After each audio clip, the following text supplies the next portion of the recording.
Welcome to another episode in our CEO series here on Norco Invest. Today, I have the pleasure of speaking with Sandra Glasgow, someone who is well known in the business, investing, and entrepreneurship space. I've actually had the pleasure of working with Sandra back when I participated in Startup Jamaica back in 2014. We also worked together during RevUP cohort 3 when my co-founder and I participated in that program. I have a wealth of experience with Sandra. I thought it would be a good opportunity for her to share some of her insights, her experience in business. So we started out the interview with her journey in working with her father, understanding business. Then next we spoke about just the concept of angel investing, what it means for the Caribbean, some of the work that she has done there. Then we focused a little bit on our personal investment philosophy, some of the things that she thinks would position founders a little bit better to get investments. And just a great interview, I'd say, filled with nuggets for those who are looking for investments, those who have just overall interest in the space, and those who'd like to understand business and entrepreneurship better. Hi, Sandra. Welcome. Thank you for joining us. Hey, Jermaine. It's a Friday afternoon. Best time to have a chat. Yes. And we usually take Fridays off, but I couldn't miss the opportunity to meet with you. I've been looking forward to our conversation for a while. We spent some time together during RevUp, but of course I missed those weekly sessions where we'd spend those 3 hours on a Monday and a Wednesday. And yes. So let's start where we always start. Who is Sandra Glasgow? Oh boy. You have all day. I do actually. So I am the firstborn for my parents. I'm a Capricorn, which I think is very important to know because I think it defines my personality and my outlook on life. So I have several siblings, and I'm the big sister. I have been married. This year will be 48 years. I mean, unbelievable. I can't believe it myself. But I've been married to the same person, Neil, for 48 years come August 7th. I have 2 daughters and 5 granddaughters. You're probably too young to remember this, Jermaine, but in the 80s, I did an ad for Grace Kennedy, and I was described as Sandra Glasgow, business counselor, wife, mother. And so I would just add the grandmother to that because I'm still a business counselor, wife, and mother. What can I say? I went to St. Hugh's High School, Fidelitas for all the St. Hugh's girls listening in. And then I went to the University of the West Indies to pursue a Bachelor of Science degree. My degree is in marine biology and applied botany, which many people don't know. But my first job was working with my dad, who had recently bought a food manufacturing company called MFB Limited, trading as Garden Foods. So my job was to run that company. I was general manager. And that was interesting because I had never done a day, no courses at all in business. I didn't know anything about how to run a business. But my father had, aspirations for me to take over his group of companies. And this was sort of the test for me to get my feet wet in business. So I remember signing up for a marketing course at the Institute of Management and I remember buying a very thick, I can't remember the name of the author, but all the people who do accounts would know it. A thick book on accounts. I taught myself accounts. I did a course here, I think, in human resources management. And I went to Washington to do a course that the FDA had on, manufacturing practices. I, soaked up all the knowledge I could about how to run a manufacturing business. And I did that for 4 years. And in that time, it was, very productive. The business was growing and thriving. Um, we started exporting to Trinidad and Tobago. So I was really proud of myself. I remember being pregnant, loading up a trailer at like 11 o'clock at night for it to go off the next day. Uh, but I didn't stay very long with my father because he and I had some fundamental differences about running the business. He was one of those, he would say to me, um, oh, you went to the university, but I went to the University of Life. you know and we had some, I wouldn't say disagreements, but differences of opinion on things like governance, for example. I remember I was on the board of a farm he had bought with his brother, and he came to me one day. He says, "Hon, you have just been appointed to the board." So I said, "Wait, did Uncle Neville agree to that?" He says, "Well, I've just come from a board meeting. It was a unanimous decision. I was the only one there." I said, "But how could that happen? I mean, you need to get your partner to, you need to share that with him." So we had some differences. And so I left after 4 years, went to work with the Inter-American Institute for Cooperation on Agriculture. They had a USAID project where they wanted me to write manuals for small business people on how to run their businesses. And these were actually micro entrepreneurs, crafts people, farmers' wives kind of thing. So I did. It was quite a fun project. I wrote these manuals, a set of 3 manuals, using very basic language. I worked with Peace Corps volunteers to train trainers across the island and to get the trainers to deliver the training. So I spent another 4 years at ECA. And then at the time, CAST was looking to start an entrepreneurial center. They were looking for a local person to manage the center. It was a Canadian funded project, and there was a Canadian project director, and he sought me out at ECA. And it so happened my contract was ending at ECA, so I agreed to go to CAST. That's a long story, recruitment, but we don't have time for that. So I started at CAST, running the Entrepreneurial Center in 1987, October 5th. I spent 20 years at CAST UTEC because CAST became a university in 1996.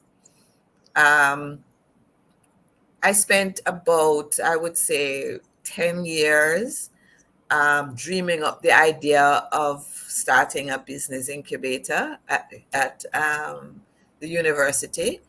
I, wrote a business plan, pounded the pavement to get the funding, and actually got funding from the Canadian CEDA, and a government guaranteed loan from the CDB to actually put up the building.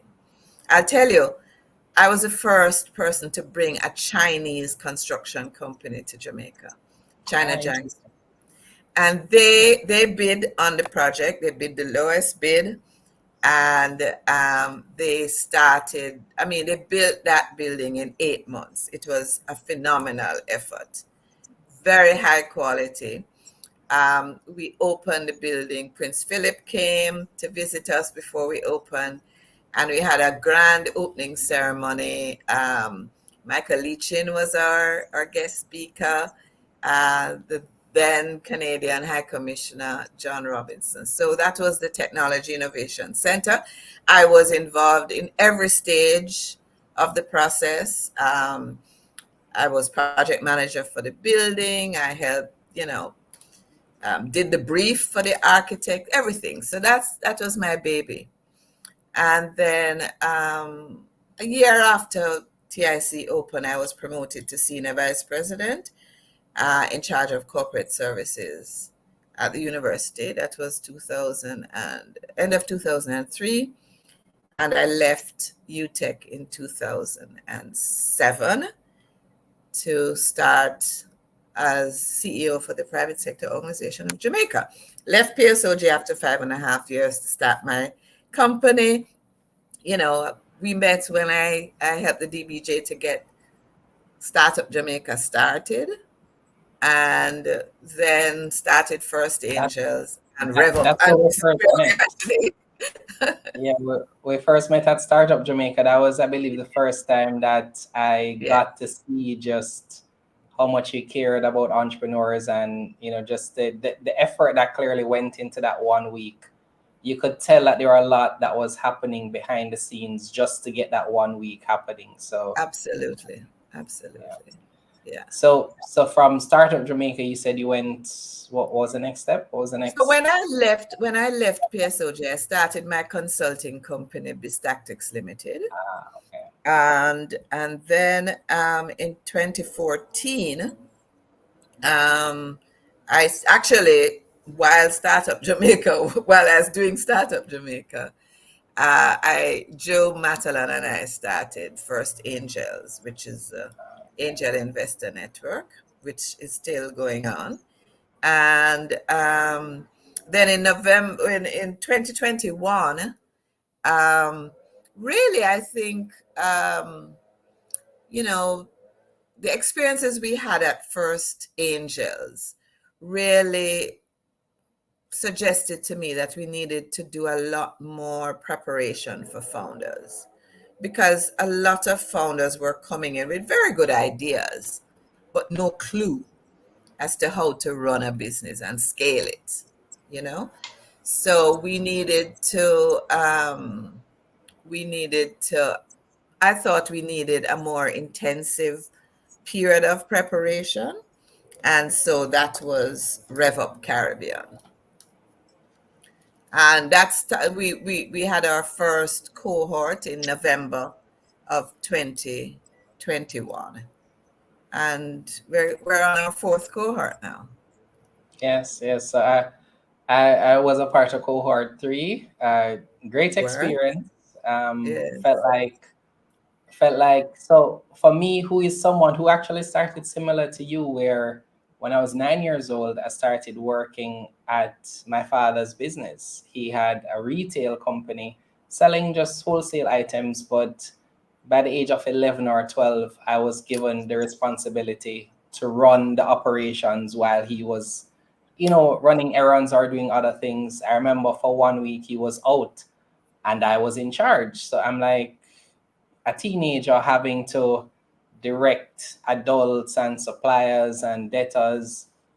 And even though I went through all of that, so I've been in business for 24 years, going through RevUp still felt like there were holes that were being plugged, because there are just some things that maybe you don't look at. It could be that the Yeah. field that you're in, or maybe just you think that you have it all figured out simply because you're making money. But then there are gaps that you may not see. And if it's one word I remember from RevUp, it's governance. Like every other session, Sandra is gonna say governance, and I'm beginning to appreciate the importance of that, because also doing the Jamaica Stock Exchange Directors course, I saw where, as a director, they're preparing you on how to govern a company well, right? So what I wanted to talk to you about, and I mean, just soaking up everything you said so far about your story, Mhm. I wanted us to talk just a little bit about that dynamic of working with a parent, because I've Yes. seen it where a couple of entrepreneurs get their first exposure to business and actually fall in love with it through working with their parents. But there's usually a kind of clash that happens where, as the child, you may feel like, you have these new ideas, great ideas, you want to expand and grow. the parent, though they want you to take on their legacy, they want you to do it almost exactly like how they're doing it. Yes. So can you just talk about that a little bit, just a little bit more as to Yeah. maybe how somebody can navigate that? Absolutely. When I was at PSOJ, one of the my proudest achievements was implementing a project that the IDB funded on family business governance. So it's one of the areas I specialize in my consulting work, helping families navigate the intersection between the family and the business, and things like succession planning and strategic planning, because I think that, first of all, I'm also committed to the idea of creating generational wealth. There are some ethnic groups in our country that are very good at that because they've had generations, successive generations being involved in the business. They talk about business at the dinner table. Um, it's really ingrained in their lives. I don't think it's as prevalent in um, the community of people who look like you and me. um, we're not thinking about how when we create, when we have a business, how we prepare the next generation to take it over. I remember going to Heart years and years ago and talking to youngsters, and I would say to them, who here, whose parents have businesses here? And they would put up their hands. Um, or some of them, when you probe them further, their parents were, selling in the market or doing some retail business, but they didn't really consider those businesses. And neither the parents nor the children were really thinking about how were they going to build on this effort that this generation had put in to make that a successful venture for many generations to come. Now, you're right. The parents often don't think the children are ready. So they're reluctant to give them, the kind of responsibility that will help them to prove, will help the kids prove that they can do what they want to do. And also, more importantly, there's very little structure for them to do this. So one of the things that I do on, up to recently, I was on the board of Medical Disposables and Supplies, which started out as a family business. I emphasize the need, and this is where the governance comes in, to have a formal structure that will allow for things like strategic planning and, evaluating performance, um, learning, sort of inculcating a culture of learning in the company so that the next generation can take on the tasks with confidence. So what would you say, Sandra, is maybe if somebody's watching us right now who, let's say it's somebody who's working for a parent and also a parent who has a child working in their business, and they're just not really figuring out how to maybe make the most of that partnership, what would you say to both sides right now? Yeah, I think, there are people who specialize in this area. Um, I know that I had a team at PSOJ, a team of consultants. Actually, we wrote some case studies, which I think PSOJ should have, really talking about these family businesses and the kinds of things that they had to do. So, succession planning is one of the key things. Evaluating what are the strengths and weaknesses of the um, young family members. Where are they best suited? How to prepare them? How to provide learning opportunities for them? It may be formal education, but it may also be just assigning them roles, small roles, and encouraging them, coaching them. I believe in coaching, mentorship, and coaching. So that's something that somebody who is specialized in this area can help with. um, and really, at the heart of it is really strategic planning. What is going to happen in terms of where is the business going? Where is every where are the family members best suited to contribute? um, what Do you have a board with, say, outside people who can give you a perspective that perhaps the family doesn't have? um, so there are lots of steps that need to be taken to resolve issues. For example, one of the suggestions I often make is having a family council, which is separate from the board, which is the family, to discuss the business issues so that you resolve any family interpersonal issues that you may have. And which family doesn't have those? So it's important to resolve those so that they don't sort of interfere with what's happening in the business. As I look back on my experience in working with my father's business, it really, I remember just feeling such great potential, right? Because I learned a lot about business from my father, and it still shapes a lot of what I do, because it was in those years where I'm trying to figure out, who I am. And so a lot of those lessons, even with basic money management, I'll still have to try to get some of the habits, directed in the right way, because it was just such a big part of my life. And so when I look back, even I think a couple of weeks ago, I said to my father, who's no longer in that business, I said to him, Dad, I'm ready and willing, for us to have another go at that business model together, because I think it did really well.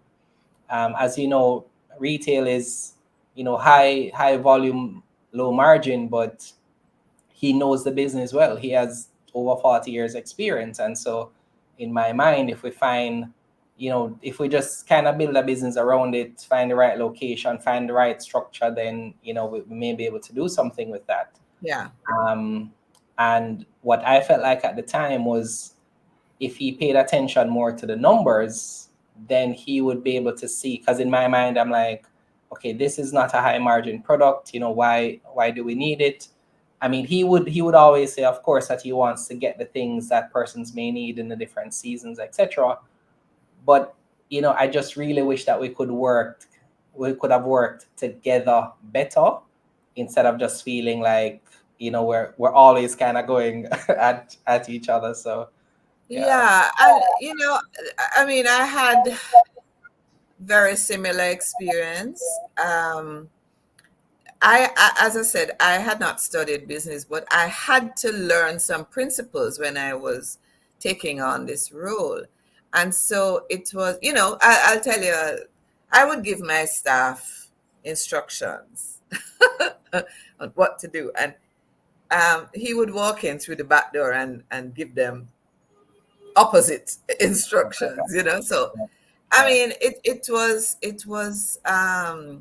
was difficult because he had been he had been doing this for so long. But in his later years, he actually lost several of those businesses. He went through the era of high interest rates and so on. And in the later years, we would sit down and talk about the mistakes that he might have made. And while he wasn't willing to admit that he made mistakes, Absolutely not. Absolutely not. Yeah. I think he did recognize that there were some things that, had he not done, Yeah, He yeah. could have done in a different way, and it would have had a different result. Yeah, So, and the tragedy of it, and this is why I'm so passionate about, um, you know, talking about building generational wealth, is that my father worked for 50 odd years, I mean, in his business, and to end his life with very little, yeah, of yeah, that. I yeah, mean, he did have a farm that he left, but his business that he was known for, I mean, he was a big deal in the JMA. He was a vice president of the PSOJ. So he had a successful business at one stage. yeah, But to end his life, not really having something that he could really give to the next generation is, to yeah, me, a real tragedy. yeah. I get you. I get you completely. Yeah, What parents mean, their version of an apology is, "I'm not perfect," and you just have to read between the lines there. right.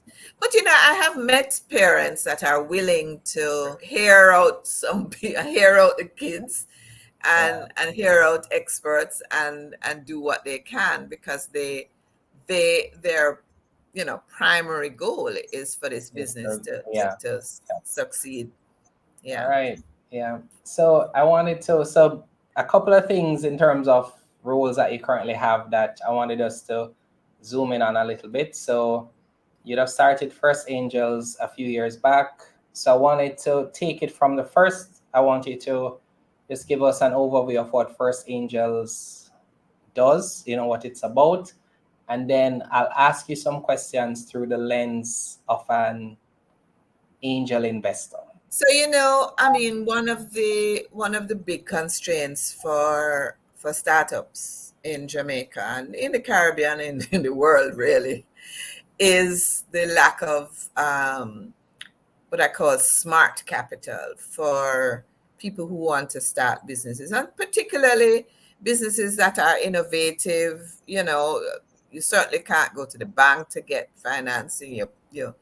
Your friends and family probably don't have the resources. So, angel investors are people who provide growth capital, startup capital, but not just capital. They provide support, handholding, mentorship, coaching, governance support. And we thought, Joe and I, you know, go way back. When he was president at the PSOJ, I was CEO, and we did a number of things together while we were at PSOJ that were really successful. And at the time, the what was it? The World Bank had been promoting. They had a project called, looking at access to financing, and they wanted us to go on a study tour to learn about angel investing. Well, turns out when I was at UTech, um, I was asked to be an Eisenhower Fellow. I was chosen to be an Eisenhower Fellow, and I went on a study tour to the U.S., to 15 cities in the U.S., to learn about angel investing and business incubation, because of course we were just about to get the TIC up and running.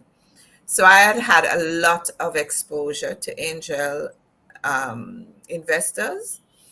I actually tried to start an angel investor network while I was at TIC, called TIC Angel Investor Network.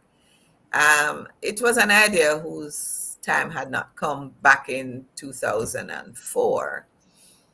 But 10 years later, things were looking up. So instead of going on this study tour, Joe and I and our other co-founder, JJ Wax, said, let's just do it. Let's just, you know, host a luncheon. Joe can host it at his office. We invite some business people, make a presentation, and let's just start. And that's what we did. Um, I think we invited 20 people, 14 came, and 10 of them said, yes, we'll sign up.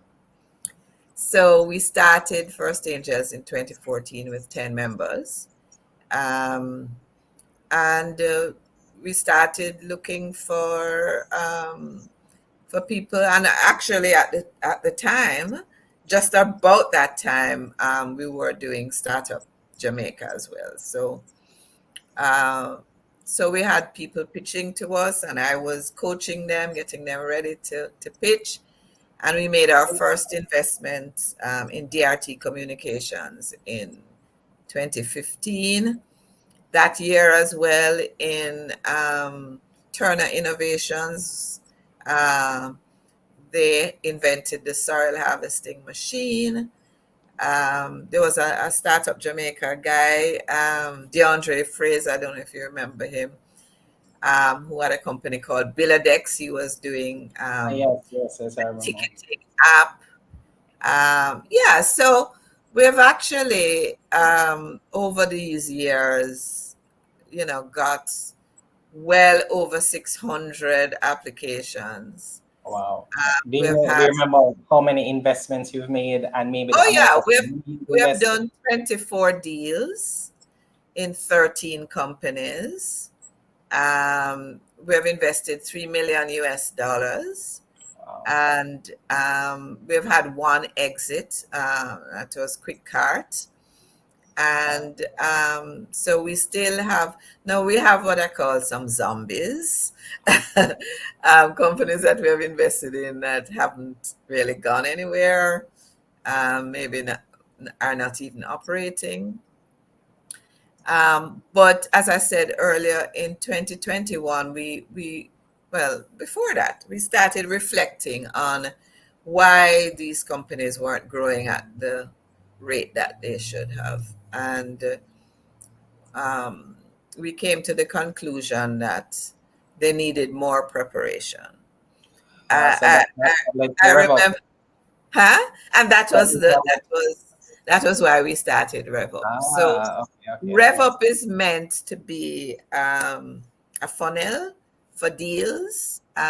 So we have a startup program and we have a scale-up program. The scale-up program is a program funded by NCB for its clients. Okay. They are not really looking for equity funding, but the startup cohort is.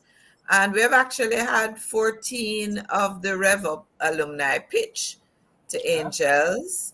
We've had one investment so far, and we're working on others. The ecosystem has certainly come a long way certainly in the last 10 years. When we started, we weren't even sure people would accept investors in. The sentiment at the time was not, yeah, we want investors in our business. It was, we had to do a lot of work to convince people that this is the way that they could get the funding to realize their dreams. Yeah.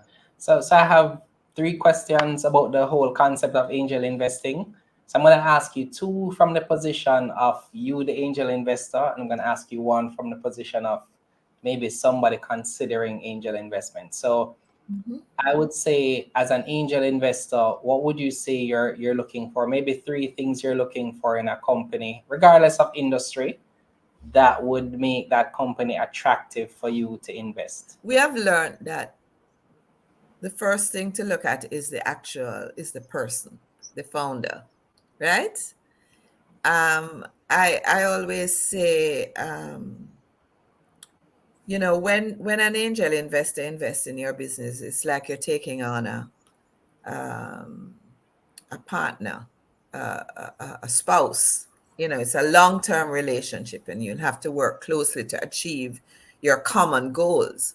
So the character of the person, the motivation of the founder, the trustworthiness of that person is paramount. Okay, then in terms of the business, we're always looking for a business that has the potential, with support, to grow into something significant. Is there some innovative element is there IP that can propel this business to great heights? Is there a team behind the founder? Uh, is there a market? Of course, the customer. Do you have customers? Can you recruit customers? Is the market big enough?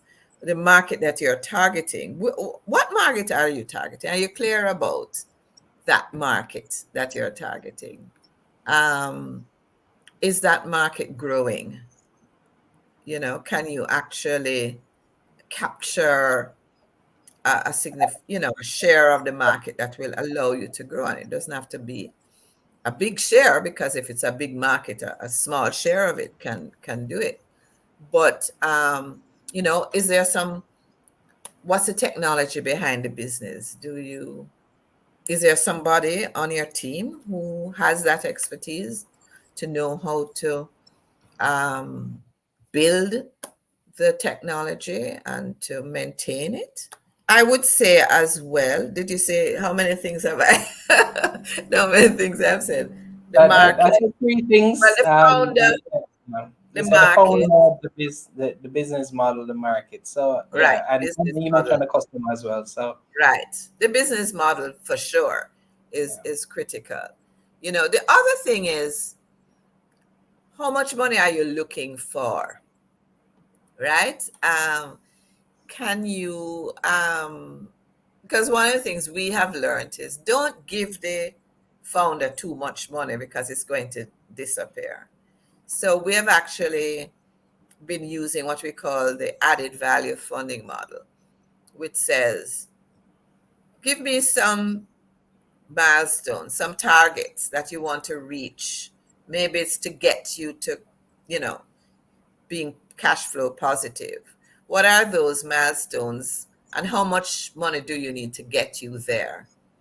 And then we can, once you get there, we can look at the next milestone. So we would, when we do deals, we are really looking at where you want to be, but taking some steps so that you are achieving those key milestones that will get you to the next one.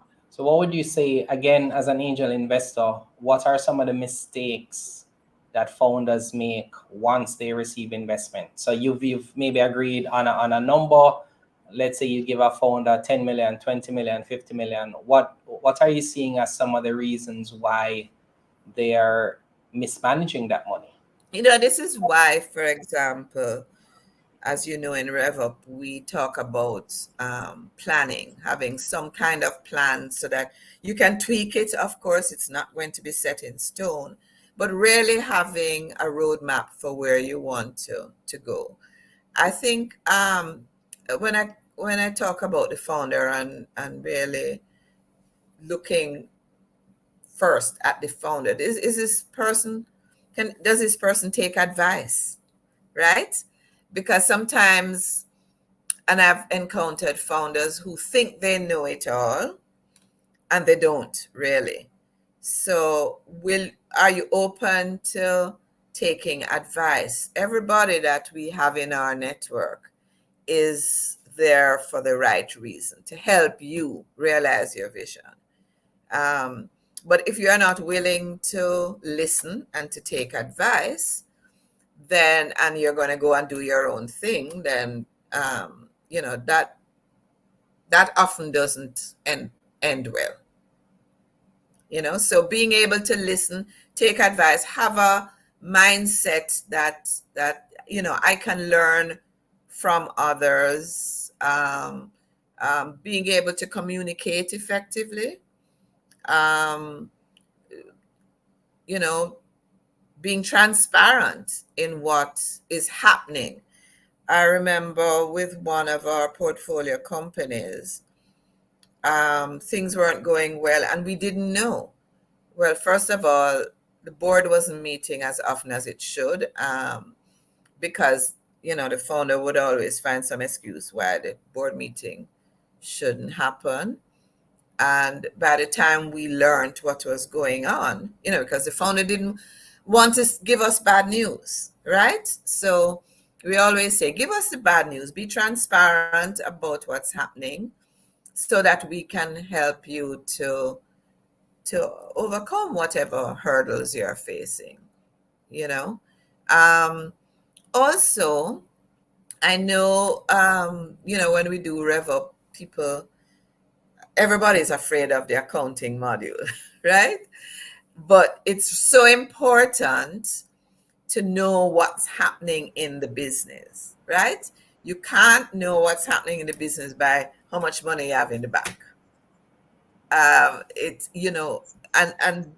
and a P&L alone can't tell you enough. You need all three financial statements: your cash flow, your your statement of financial position, and your income statement. Yeah. So it's really getting the founders to recognize that there's planning needed, that you need to sort of stick to a plan, you need to be transparent, you need to have your board, you need to confide in your board and get them on, to work with you, because that's why they have signed up for this. Every member we have, every member that every board member we have recruited to these portfolio companies, is they're earning zero from their board membership. They're volunteering and they turn up to meetings, and it's because they want to support, they believe in what we're doing, and they want to support the founder. So from the founder perspective now, because I know founders who are looking for capital, for example, we're actually going through that same process for Learn, Grow, Invest. But what would you say? I see a lot of founders struggle with, for example, how much to ask for, right? Because maybe I'm seeing that my business is struggling with cash flow. Maybe I'm seeing that I'd like to do these things that I can't do. Maybe I feel like I have plans for this company that I'm not able to realize. But how much cash do I ask for? And then it's a two-part question I'm gonna ask. How much should I wrap my mind around giving up in terms of equity to receive angel investing? Yeah. So let me just say that how much to ask for is obviously going to be dependent on how much cash you need to get to some key milestone. Is it profitability, or is it, being cash flow positive? Is it, getting your product, your MVP in the market? Is it, getting your full blown It depends on what your goals are, and what your strategic plan is. I have, we have invested from as little as 40,000 US dollars to 800,000 US dollars in our portfolio companies.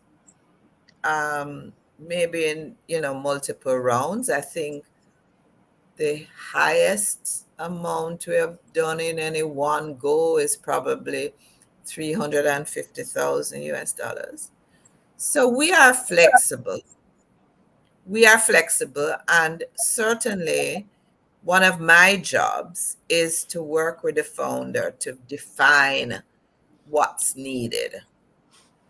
And as I said, we typically will say, well, what's needed for the first round?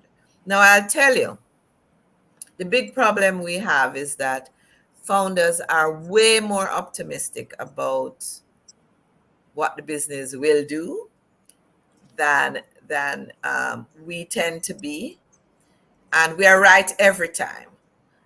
I don't think we have any company that has said, I will do this much revenue or generate this much profit, that has done it. Not one, right? But they are always reluctant to adjust those down because Projecting.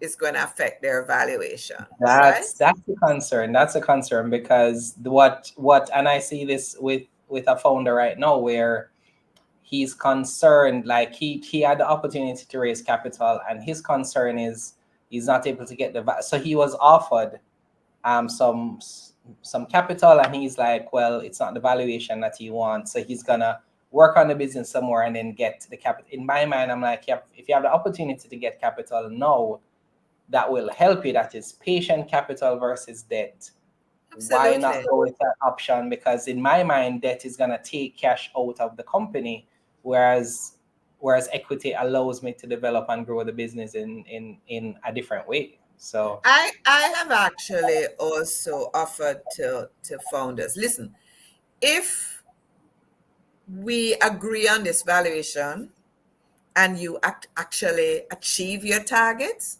we'll give you back some of your shares. It's never happened, right? Because as I said, nobody nobody has hit those targets. So yeah, my philosophy is it's better to it's better if you can grow this business and you can get capital that is going to get you to a certain point. It's better to own a smaller stake in the business, because if the business succeeds, listen, you are going to be really wealthy. yeah, yeah, But it's been very difficult to get founders to see that. Um, and there are lots of things that certainly I've been knocking at the door and talking about. I mean, one of the key things I talk about, everybody knows that, you know, there are some founders who shouldn't be running the businesses at all.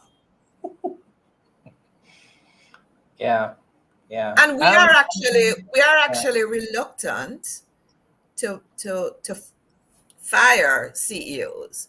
But We've had this conversation in like yes, multiple you and I times. have had that conversation. So the thing is that founders also need to understand that when investors put their money into your business, those same investors could have subscribed to a bond or bought blue In chip cost, yeah, stocks that earn dividend income. They could put it on a CD, they could have it on a REIT, all kinds of investment instruments that could earn them over time. We have invested $3 million, and I mean, what we've got out of it is crumbs, right?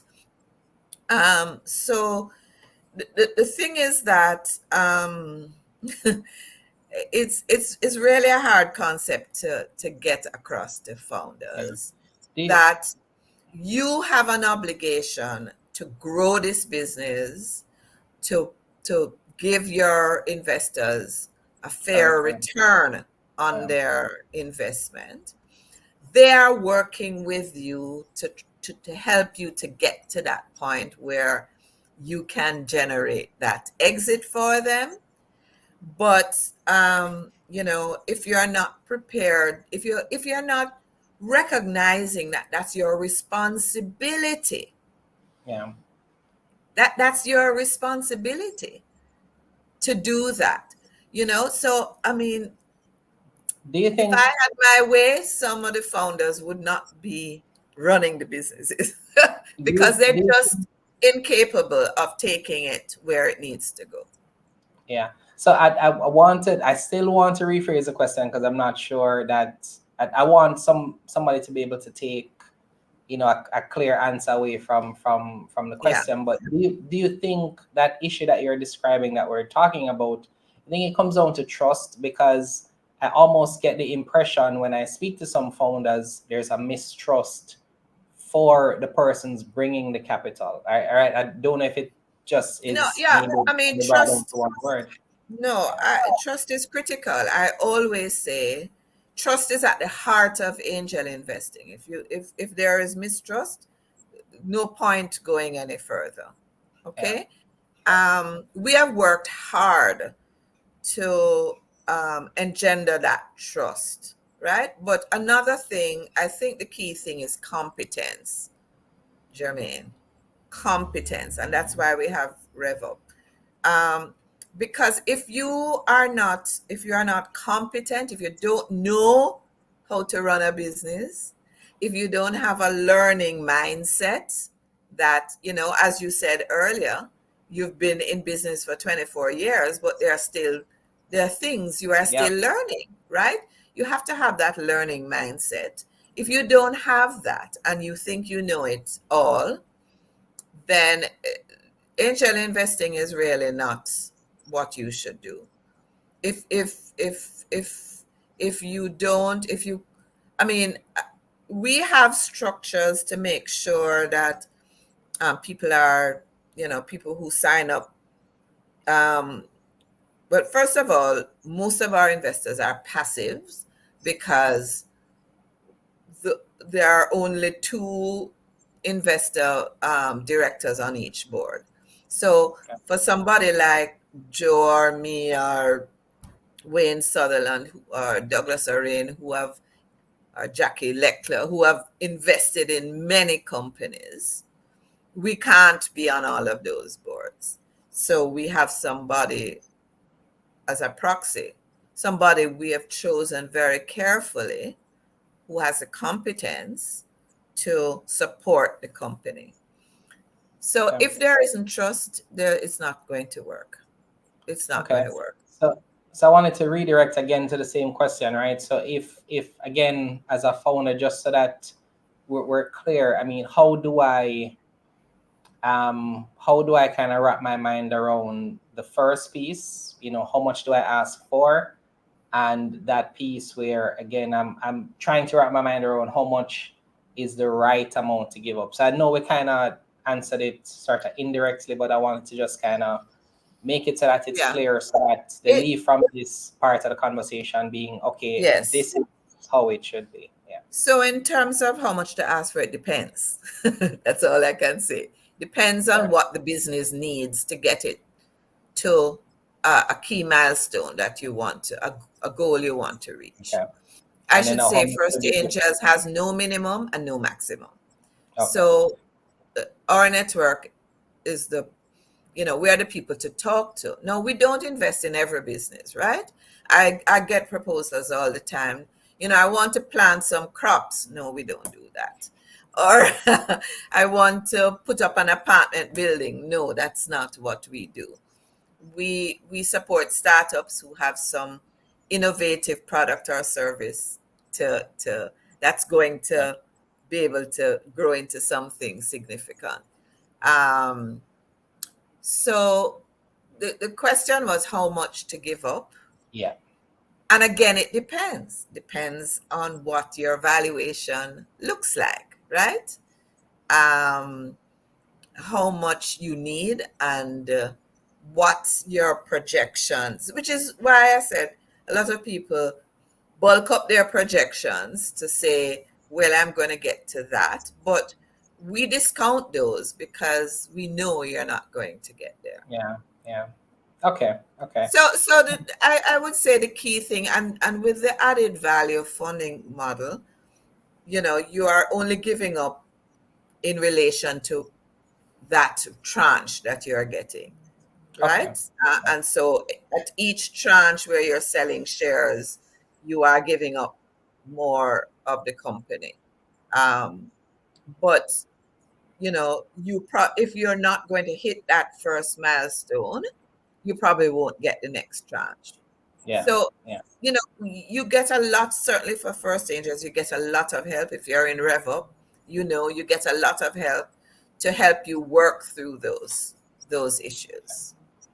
All right, so this is sort of a bonus question because I'm just thinking that, for example, I watch a lot of Shark Tank, for example.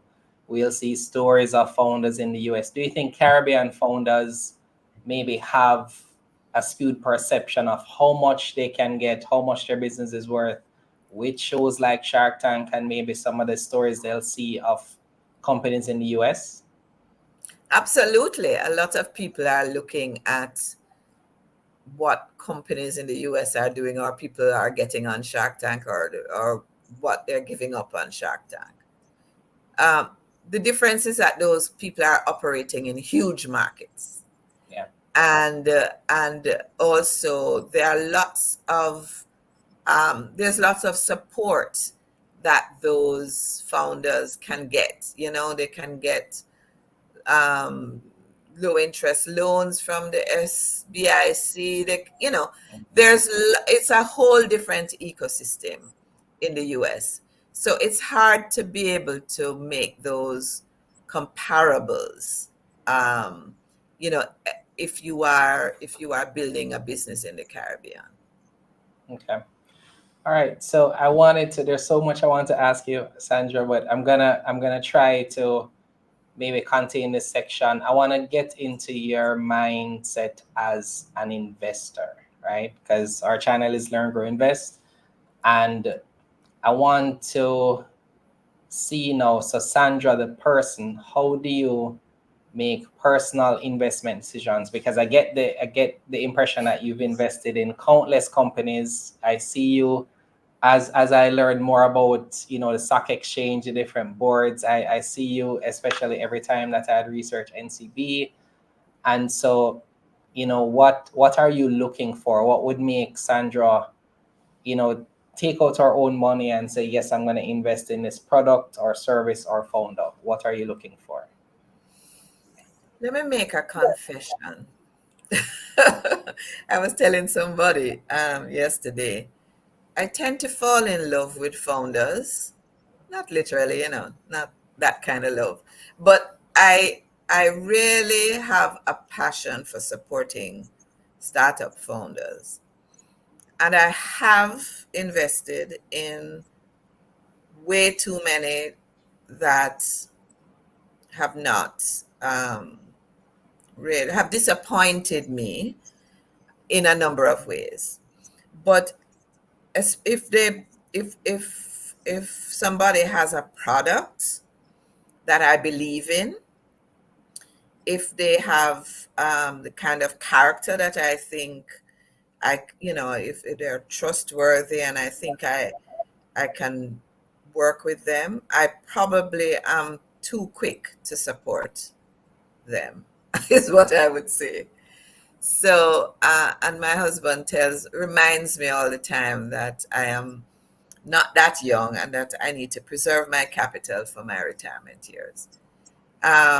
So, yeah, I mean, I have, of the 13 companies in our portfolio, I have invested in 11 of them, and I've invested in others who are coming out of RevUP. um, you know, so, but I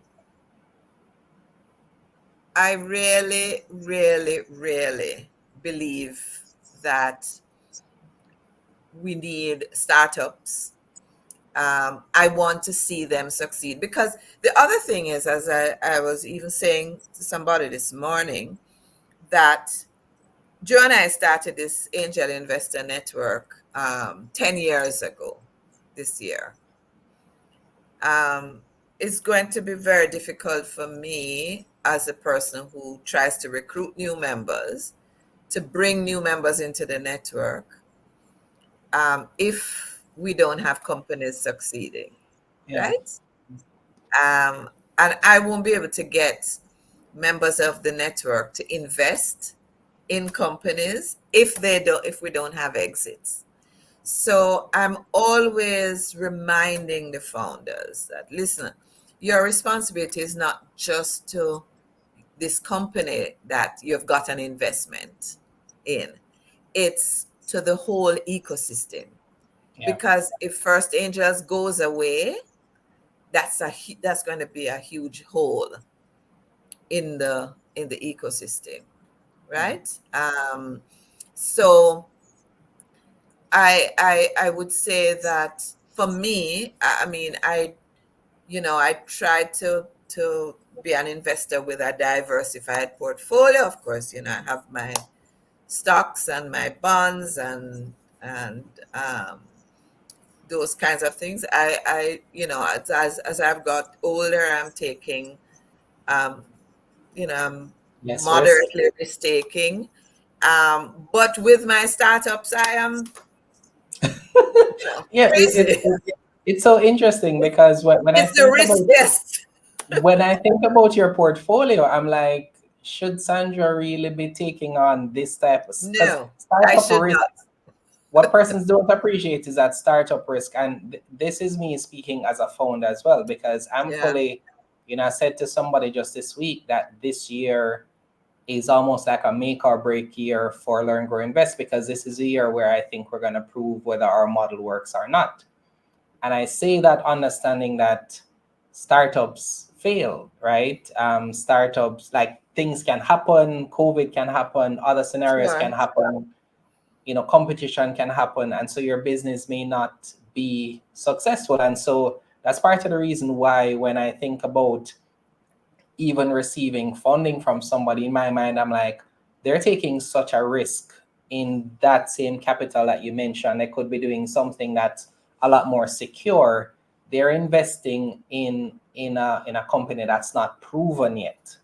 I haven't done, 500 million or a billion in sales like a company that's listed on the exchange, that even if it doesn't grow at the same pace, I can put money there and be fairly certain that the company is going to be there tomorrow. It may not be the same with a startup. And so I'm like, should Sandra even be investing so much in startups at this point? But I I know should that not. obviously it's the love of, I it's the love of, shouldn't. I shouldn't. But as I said, it's my philosophy is that, listen, and I've told my children, I said, listen, um, don't necessarily expect to be inheriting a lot from me, because I need to fuel my passion, right? So yeah, there's some set aside for them. But I really think that in in this part of the world, I mean, even there are very few opportunities for startups in this country to get um, equity funding. Very few. So I feel that I have a responsibility, an obligation even, to provide that support. And I've been lucky to have um, some wealth, so I'm quite happy to invest it that way and make sure that I have my other investments that will make sure that I can, I'm not starving when when I turn 80. yeah. um, so I think it's really important, and I'll tell you, the members of First Angels, and we have some really dedicated people who have been there with us from the start. We all feel that way, and this is why I say to founders, listen, guys, just remember that your responsibility. It's a huge burden for you, but you really need to take on that responsibility. Learn as much. Have that day one, philosophy. I love when Bezos talked about his day one philosophy. You always have to be adopting that learning mindset. You always have to have your customer at the forefront um, of things, and you know attack every day as if it were the first day with the same level of enthusiasm. Yeah. And because if you sold us on this business, right, on your belief in the business, together we can work to make it a reality. So the next two questions I wanted to ask you on the personal investing side. So what do you do in terms of, personal development, whether it's podcasts, reading? What are you reading or listening to right now, that you think is helpful in terms of just business, entrepreneurship, or even life? Yeah, I read a lot of books. I'm just looking at my bookshelf here. A lot of books on startups and the startup ecosystem, and angel investing. I of course, I have we have a podcast with RevUP. I try to um, talk about things that are important to startups. I read a lot. I subscribe to newsletters from McKinsey and from MIT, um, and various newsletters. So I'm always reading up on stuff, but it's usually all connected to the work that I'm doing. Looking at governance, looking at family businesses, looking at startups. Um, I, I I do a lot of reading every day, every day. Okay. So my final question in this segment here is, so you're a mentor to many, and I'm assuming that you've been mentored by some persons as well. So what would you say is the best way to maximize that relationship of mentorship, right? Because I see it's an area that, again, some persons may not know how to fully take advantage of it. And so what would be your advice there to someone who may be looking for mentorship right now? Yeah. Just this morning, I was looking for a file on my computer, and I came across a letter that I had written to one of my mentees. And I was trying to end the relationship because, um, my time is very valuable. I have a lot to do. So when I take on when I take on mentees, I want to be clear as to what their goals are and how they think I can help them. I think one of the things that I am more very successful at is linking people. I know a lot of people in the business community, and so if I can open doors for people, I share my readings, articles, and newsletters that I come across with my mentees. But if they're not listening, I don't think it's productive for us to continue. So we started this discussion talking about trust. There needs to be trust, good communication, transparency, openness. And if those ingredients are there, um, it's something we can build on. I enjoy mentoring people, and I have a lot of mentees, and some of them, I'm not in touch with on a weekly basis. They know they can call me if they have a challenge, if they need advice.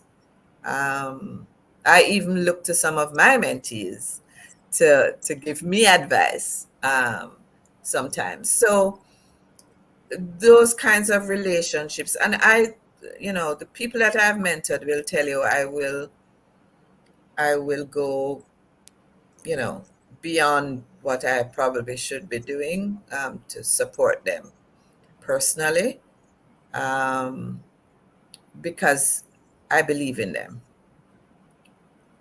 Okay.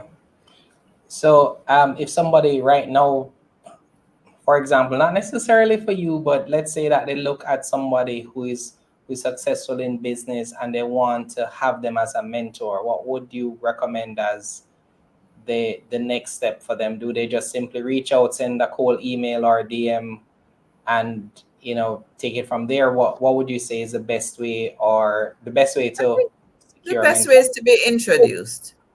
If somebody reaches out to me and I don't know them and I don't know anything about them, I'm probably not even going to answer them. But if somebody that I trust or I respect reaches out to me to say, listen, so and so would like you to be their mentor or to give them advice, I'm very likely going to follow up on that. Okay. Yeah. So my, I'll say in RevUp, we have a mentorship program. We have yes, a vibrant pool of international and regional mentors. And every day I get notes from people, alumni, and from current RevUp people to say, thank you for providing this support. yeah, Um, because so and so helped clarify something or helped me in this way. So, I know it's a powerful way to support founders. And at RevUp, apart from the mentors, you have your presenters. There are a whole host of people. Even the peer-to-peer mentorship yeah, works. Yesterday, I had lunch with one of our alumni, and he was telling me how much he appreciated working with doing stuff with somebody who was in his cohort. yeah, So, yeah. you know, the And mentorship can be on a peer level as well. persons have reached out to me just because they saw that I was in RevUp. So somebody reached out recently, was like, hey, you were in cohort so and so. I was in cohort 1 or 2, and I'd like to. There's just this I kind of assumed trust because they know Yes. that I've been through the program, and the mentorship was awesome. I still remember the conversations I had with Christoph, who was my mentor, and he offered he was at our last session. He was like, I'm more than welcome to reach out to him even afterwards because he wants to see the progress Yes. of Learn, Grow, Invest as we go Absolutely. through. So yeah, man, Absolutely. that was very helpful. So Yeah. Sandra, my final question to you, and I'm looking at my questions here, and I'm like, I didn't even ask Sandra half of what I wanted to ask her, but I think we had such a great conversation. I want to ask you though, what do you want your legacy to be? Right. So think about all the work you've done in business.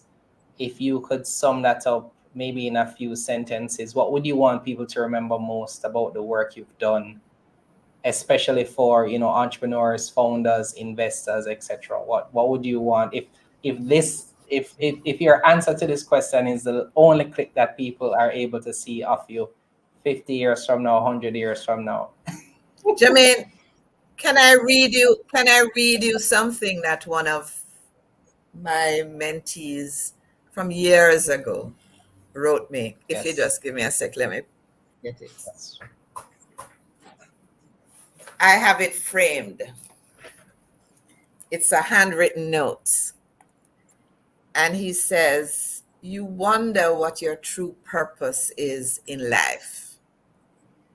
You're that soft, gentle glow of light that surrounds and enfolds us, that inspires us, that supports us, that softens the hard edges, that smooths cushions and reassures us. You make this senseless journey worthwhile. You fulfill your purpose over and over again without knowing, without trying. You do. Thanks from all the lives you've touched. I keep this because it really sums up. I was very touched when he wrote that and sent it to me. I actually haven't been in touch with him. I don't know where he is, but I keep that because that's what I want my legacy to be. That's exactly what I want my legacy to be. Okay. Awesome. Thank you so much, Sandra. I feel like I could talk to you for hours. I really Well, do let's do appreciate. it again. Let's do Yes, it we again. should. We should. I was gonna ask. Thank you so much for offering because I'm like I'd love to dig in some more because I feel like there's so much that entrepreneurs can learn from you. There's so much I'm still learning from you. And so I really do appreciate the time. I know the value of your time, certainly. And so I promised you that would end at a certain time, and I'm just a couple minutes over. So Yeah. Well, you I, still have a few minutes, so you're good. You're good. So yeah, thank you. Thank you so much for having me, Jermaine. It's really a pleasure talking with you. And I wish you all the best for your series. thank you so much. And what we'll do, we'll share the links for RevUp and your social media contacts. But usually persons can just search for your name and they'll find you on all platforms. I believe I've seen you on all. And I actually learned about the RevUp podcast in researching this episode. And there are some pretty good episodes there. You should certainly continue that series. It was very helpful in just the Yeah. videos that I watched to prepare for this. Yeah. Let's talk. Maybe we can have a partnership with that. Sounds good. Right? Okay. All right. Thank you so much, Sandra. Okay. Bye. So thanks again for checking out this episode. Be sure to like this video and let me know in the comments who you'd like us to interview next. I'd love to hear from you. Thanks again for helping us get to 10,000 subscribers here on YouTube. Be sure to check out our CEO series playlist. We've had the pleasure of interviewing just some great entrepreneurs, CEOs. Check out this next episode that you're gonna see recommended.